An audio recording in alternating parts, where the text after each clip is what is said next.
नाज़रीन, मैं हूं डॉक्टर इमराना मुश्ताक और आप मेरा यूट्यूब चैनल देख रहे हैं। नाज़रीन, इन्हीं दिनों में मैडम नूरजहां की बरसी थी। उनको हमसे रुखसत हुए बहुत अरसा गुजर गया। बहुत सारी शख्सियात ऐसी होती हैं जो कि बज़ाहिर दुनिया में जाने के बावजूद उनसे प्यार, इज़्ज़त, एहतराम जो है वो अपनी जगह उसी तरह कायम रहता है। शायद उन्हीं चंद खुश नसीबों में से एक मैडम नूरजहां है।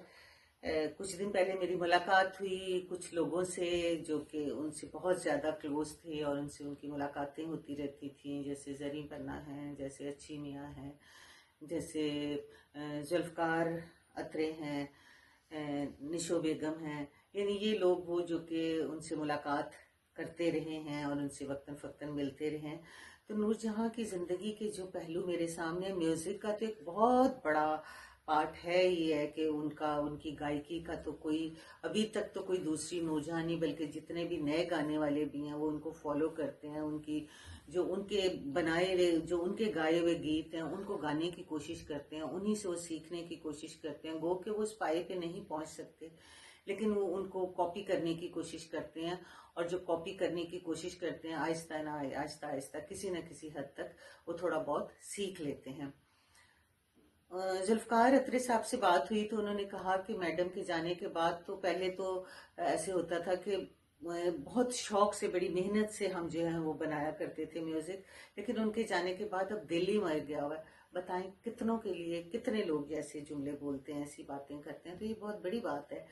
कि उनकी, वो कहते हैं कि अब तो बस ठीक है, हम ये खाना पूरी करते हैं, गुलकारों के लिए हम कर देते हैं काम, लेकिन ना तो वो मज़ा रहा है। हमें ऐसे लगता है कि संगीत ही चला गया नूरजहां के जाने से, जो कि बहुत बड़ा कॉम्प्लीमेंट है मैडम नूरजहां के लिए। इसी तरह ज़री पन्ना ने उनके बारे में जो बता रही थी तो मुझे बड़ी, मैं हैरत से वो बातें सुन रही थी, बड़े गौर से वो बातें सुन रही थी, बड़ी मोहब्बत से वो जिक्र कर रही थी कि वो किस तरह अपने लिबास का ध्यान रखती थी और किस तरह हर गाना की जब उन्होंने किसी चैनल पे या कहीं परफॉर्म करना होता था तो वो कैसे जो है अपने लिबास का ख्याल रखती थी और दर्जी को फौरन बिठाया होता था और उसको गाइड कर रही होती थी कि भी ये फौरी तौर पे ये सियो जो मैंने फलां महफिल में पहन के जाना, और ज्वेलरी को बाकायदा। यानी उनके अंदर एक जिंदा दिल औरत थी जो कि पहनना ओढ़ना संवरना चाहती थी, लेकिन साथ वो ये भी बता रही थी कि लेकिन अगर उनको आम जिंदगी में आप मिलते तो बिल्कुल सादा सी एक खातून थी, और ऐसे आम महफिलों में, आम घरों में उनको किसी को मिलने जाना होता था तो वो बिल्कुल कोई एहतमाम नहीं करती थी। वो बिल्कुल मुख्तलिफ नूरजहां होती थी। और ये जो ख़त्म, दरूद, नज़र, न्याज, इसको बहुत वो अहमियत देती थी और गुरबा को पैसे देने करना उनमें बहुत, चैरिटी का बहुत ज़्यादा उनमें हक था। मैं समझती हूँ नाज़रीन, कोई तो किसी इंसान में कोई बात होती है कि अल्लाह ताला उसका नाम जो है वो जिंदा रखता है। किसी के चाहे कोई लाख बुरा चाहे तो क्या होता है, वही होता है जो मंजूर है। हो सकता है उनके भी बहुत सारे दुश्मन हो सकता है बहुत सारे बदखा हो सकता है अभी भी हो सकता है उस जमाने भी हो,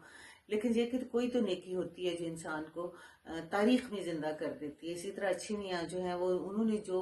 वाकयात और जो बातें वो बता रहे थे, बड़ी मैं तो बहुत हैरान हुई कि जैसे उन्होंने कहा कि उनको हज़रत रसूलुल्लाह सल्लल्लाहु अलैहि वसल्लम की ज़ियारत हो चुकी थी, उनको हज़रत अली की, और वो ये कह रहे थे कि वो सिर्फ मुझसे शेयर करती थी और वो कहती थी कि ये किसी को ना बताना, ये मेरी बड़ी ज़ाती, यानी वो तशहीर भी नहीं चाहती थी कि मैं कहूँ कि जैसे लोग हमारे तो उलमा मौलवी हज़रात जो हैं वो मीडिया पे आके कहते हैं कि मेरी तो जी हुजूर से मुलाकात हुई। अल्लाह करे हुई हो, ऐसी बातों में ज़ाहिर झूठ तो नहीं बोला जाता, लेकिन तशहीर भी ऐसी बातों की जो है वो ज़ाहिर नहीं, मेरे ख्याल में नहीं करनी चाहिए। हर एक का अपना नुक्ता नज़र हो सकता है। तो नूरजहां सुना कि नहीं तशहीर करती थी और वो गरीबों की बहुत मदद करती थी, ज़रूरतमंदों की बहुत ज़रूरतें पूरी करती थी, और वो बिल्कुल जो है वो उसकी भी तशहीर करना पसंद नहीं करती थी। खैरात के लिए अल्लाह का ने फरमाया कि एक हाथ से तो दूसरे से खबर ना हो, लेकिन साथ ये भी है, हुक्म है कि अगर आप समझते हैं कि आपके ये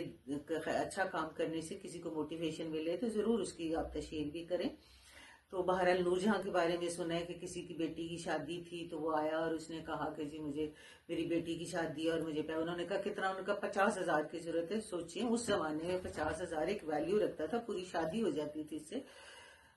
तो नूरजहां ने उसको कोई बुरा भला नहीं कहा, कुछ नहीं कहा, अपने पीए को साथ भेजा, इन्वेस्टिगेशन करवाई, पता चला कि भी वो ही इज राइट, वो सच कह रहा है। उसको ना सिर्फ पैसे दिए, उसकी बेटी की शादी में शिरकत की, दुआएं भी दी, सारा कुछ भी दिया।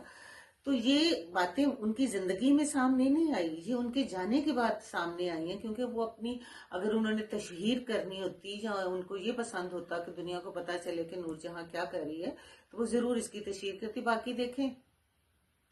कोई भी इंसान मुकम्मल तो है नहीं ना, परफेक्ट है इंसान तो, टू एरर इज ह्यूमन, इंसान तो है ही खता का पुतला। तो अल्लाह ताला, अगर ये भी हो सकता है कि ये तो नहीं हो सकता हम कहें कि जी नूरजहां में वो तो फलां काम भी करती थी, वो तो फलां भी करती थी। देखें, जब कोई चला जाए तो उसकी हमेशा जो है वो नेकियां याद रखनी चाहिए, उसके अच्छे काम याद रखने चाहिए। किसी के 100 अच्छे काम हो और उसमें से उसने 99 अच्छे किए हो और एक बुरा किया हो, और आप उसको ही सिर्फ फोकस करना शुरू कर दें, तो इंसान से आपको नफरत होना शुरू हो जाएगी। और अगर किसी इंसान ने 99 जो है बुराइयां की हों और एक अच्छाई कर लो, उस अच्छाई को आप फोकस करें, तो वो इंसान आपको बहुत खूबसूरत लगेगा। कोशिश करें कि किसी को क्रिटिसाइज ना करें, मोहब्बत के रिश्ते इस्तवार करें, और कि जब भी किसी का जिक्र करें उसकी जिंदगी में या उसके जाने के बाद, तो कोशिश करें, जाहिर है हर इंसान में कुछ ना कुछ तो खूबियां होती हैं ना, तो उसकी गलतियों को जो है वो नजरअंदाज करके उसकी खूबियों को सामने लेके आए। तो मैं अपने आप को बड़ा खुश नसीब फील कर रही हूँ, और मुझे बड़ा अच्छा लग रहा है कि आज मैं मैडम नूरजहां के बारे में बात करी, जब उनकी इतनी खूबसूरत बातों के बारे में इल्म हुआ, इतनी खूबसूरत बातों का मुझे पता चला, तो मेरा दिल चाहा कि मैं आपके साथ भी शेयर करूं और आपको भी बताऊं कि वो मैडम नूरजहां का एक रूप ये भी था। इसी के साथ